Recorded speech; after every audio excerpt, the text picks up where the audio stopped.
مل کے ایک جوائنٹ ایفرٹ کے تحت ان کو ریسکیو کیا، اور اس میں ان لوگوں کے ساتھ ساتھ یہ بچے ہیروئک انداز میں انہوں نے اپنے نروس کو کنٹرول کیا۔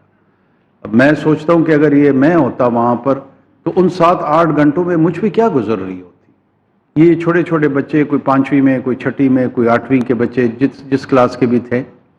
انہوں نے جس انداز میں اپنے آپ کو کمپوز رکھا، انہوں نے اپنے جو مرد کوہستانی کی روایت ہے پشتونوں نے وہ ایکسپریس کیا، اس کا اظہار کیا، اور شاباش پختونو، یہ میں ان کو ایک اپنے پشتوں کی فریز میں اے ٹوکن آف اپریسیشن، اور جتنے ادارے کے لوگ تھے مجھے انہوں نے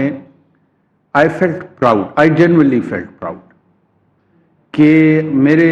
ڈیفنس انسٹیٹیوشن کے لوگ، it's not just external aggression جہاں پہ یہ ہمارے کام آ رہے ہیں، بلکہ جہاں جہاں پہ ڈیزاسٹر میں، انٹرنل ریسکیو چیلنجز میں یہ سامنے آ کر لیڈ رول لے کر ڈیلیور کر رہے ہیں سوسائٹی کو، اس سے ری انفورس ہوا ہمارا فیتھ ان میں، اور ساتھ ساتھ میں جو ہمارے دوسرے ادارے ہیں، چاہے وہ NDMA ہے، پروونشل PDMAs ہیں، ان کو بھی اپنی کیپیسٹی انہانسمنٹ میں غور کرنا ہوگا، فوکس کرنا ہوگا، اور اس کو امپروو کرنے کی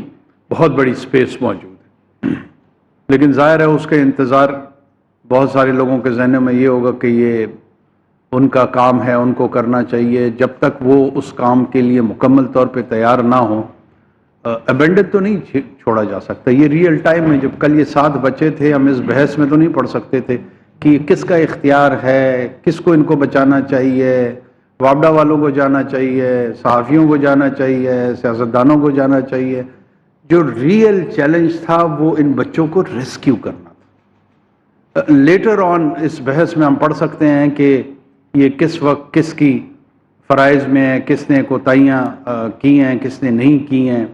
بدقسمتی سے کچھ چھوٹا موٹا ایسا میں ڈیجیٹل میڈیا پہ ٹرینڈ دیکھ رہا تھا کہ جو اصل روح تھی اس واقعے کی، اس سے ہٹ کے جو ہے نا ڈسکورس کو یا ڈسکشن کو ری ڈائریکٹ کرنے کی کوشش کی گئی، جو کہ میرے خیال میں اس کو ایسے موقعوں پہ کم سے کم ہمیں اوائڈ کرنا چاہیے۔